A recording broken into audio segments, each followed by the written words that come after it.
कहा ही गया था कि खुदा वो दिन न दिखाए कि अपना इल्म ही अपने लिए अजाब बन जाए, और ये भी कहा गया था कि कहीं अपना किया ही अपने सामने ना आ जाए। अब देखना ये है कि यहाँ पर किसके करने की क्या बात हो रही है और किस तरह से एक दूसरे पर मौजूदा सूरत हाल में इल्जामात की बौछार की जा रही है। विकिपीडिया पर हाल ही में मारवी सरमद के बारे में जब सर्च किया गया तो सोशल मीडिया वेबसाइट्स के मुताबिक मुख्तलिफ तस्वीर अब वायरल हो रही हैं, गर्दिश कर रही हैं, जिस पर मारवी सरमद पर इल्जामात लगाए गए हैं कि वो एक बदकिरदार खातून है। हम इस तमाम तर सूरत हाल का तजिया लेंगे कि उनकी बदकिरदारी और उनको उनके शौहर के अलावा उनके मुलाजिम के साथ जोड़ने पर सोशल मीडिया किस तरह से आगे है। और दूसरी जानिब अगर हम खलीलुर रहमान कमर की बात करें तो खलीलुर रहमान कमर के अल्फाज कितने सख्त थे, क्यों सख्त थे और उसकी बुनियादी वजह क्या है, यानी किस कदर तनकीद का निशाना बनाया जा रहा है और मामला दर हकीकत है क्या। मगरिब ज़दा ये खवातीन कायल हैं कि मजहबी ने उनसे उनके हुकूक छीने हैं। मारवी सरमद के बारे में सबसे पहले हम बताते चलें कि मारवी सरमद का मामला है क्या, और कुछ एक चीजें सामने आ रही हैं जिसके बारे में ये कहा जा रहा है कि मेरा जिस्म मेरी मर्जी मामला कब और कहां से शुरू हुआ, इस काम के लिए करोड़ों रुपए की फंडिंग कौन कर रहा है। ये सवाल बहुत अहम सवाल है।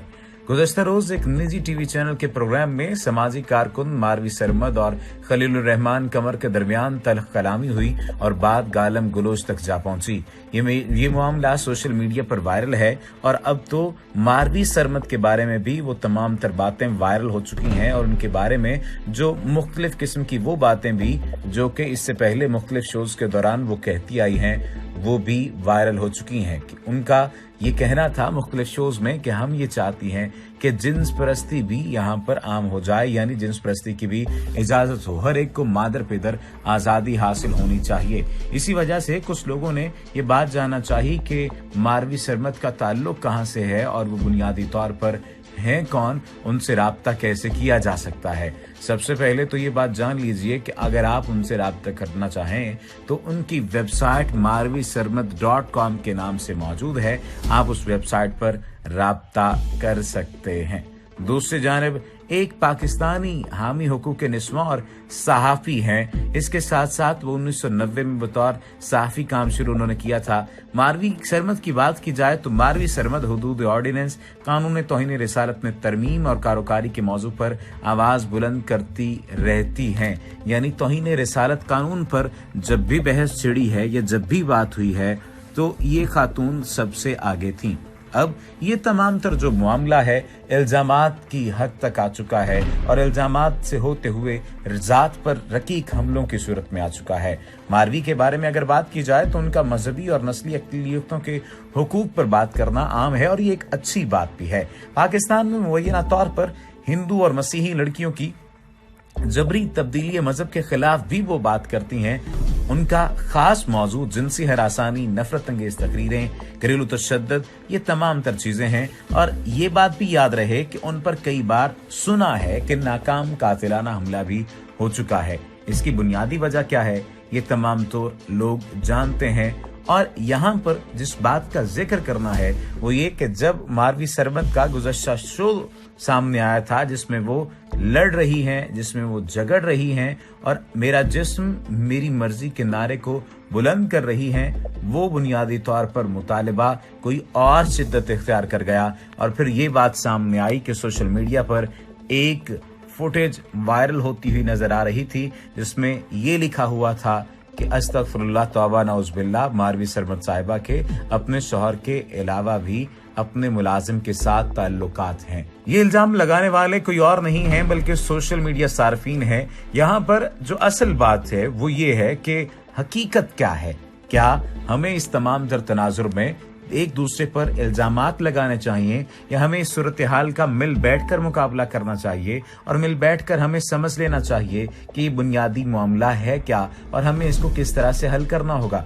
मसला ये है कि मेरा जिस्म मेरी मर्जी भी मगरबी दरामदशुदा तानीसियत की तरह माई बॉडी माई चॉइस जैसे एक मारूफ मगरबी नारे का उर्दू चरबा है। मगरिब में ये नारा इस काते हमल की हामी खवातीन इस्तेमाल करती हैं। हमारे यहाँ मर्द उसकी अपनी मर्जी के मुताबिक तशरीहात कर रहे हैं और रद्द अमल की कैफियत में हैं। हमारी खवातीन को अपने हुकूक और मसाइल की जंग इस मुआशरे के जमीनी हकायक की समझ के मुताबिक लड़ना होगी। हर मगरबी तसव्वुर मिनो अन मुस्तार ले लेना कोई अक्लमंदी नहीं है।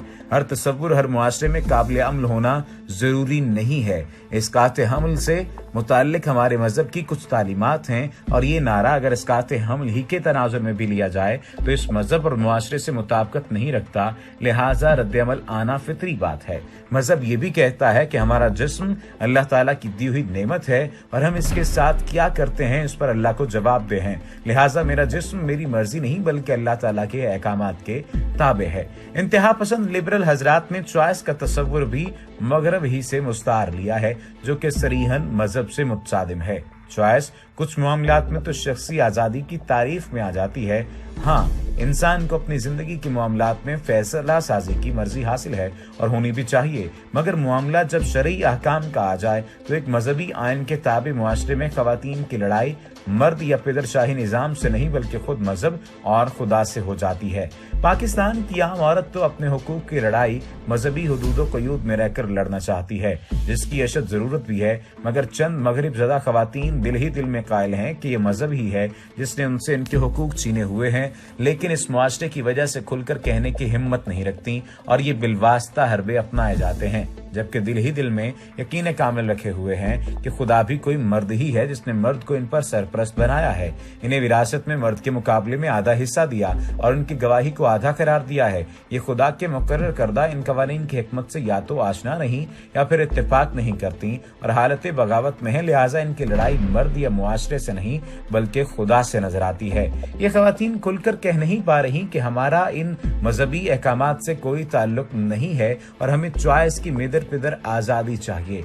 मादर पिदर आजादी चाहने से ही ये तमाम तर मामला ठीक होता है। उनका ये ख्याल है कि मुस्लिम होने का मतलब ही मेरी मर्जी अल्लाह ताला के ताबे कर देना नहीं है, बल्कि अगर हकीकत को देखा जाए तो मुस्लिम होने का मतलब तो अपनी मर्जी अल्लाह ताला के ताबे कर देना है। लिहाजा चॉइस की मादर पिदर आजादी और मजहबी हुदूद दोनों चीजें एक दूसरे के साथ मुताबिकत नहीं रखती। इसलिए ऐसी खवातीन जो मजहब पर भी कायम रहना चाहती हैं और अल्लाह के इन कवानीन से भी नाखुश हैं, दरअसल एक नफ्सियाती हालत कॉग्निटिव डिसोनेंस या इल्मी अदम इत्मीनान का शिकार हैं। ये एक ऐसी हालत का नाम है जिसमें कोई इंसान दो ऐसे मुतजाद ख्यालात के साथ एक ही वक्त में वफादार रहना चाहता हो, जो एक दूसरे की जिद हो और जो एक साथ जमा होना मुहाल हो।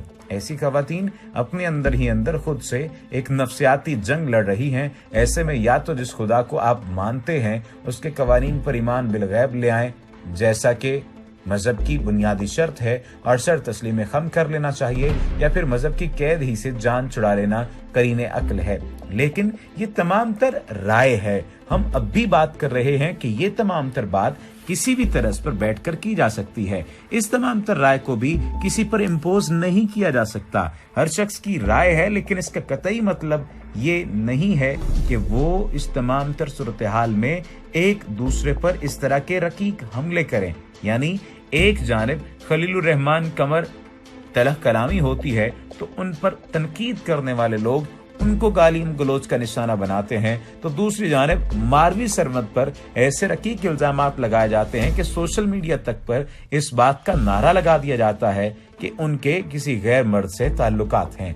ये दोनों जाती चीजें हैं, जाती अवामिल हैं, जाती मामलात हैं। अगर किसी का किसी के साथ कोई ताल्लुक है, उसे बीच चौराहे में यूं डिस्कस नहीं किया जाना चाहिए और ना ही साथ ये बात याद रखें कि उन्हें सोशल मीडिया पर इस तरह से मैनिपुलेट करना चाहिए।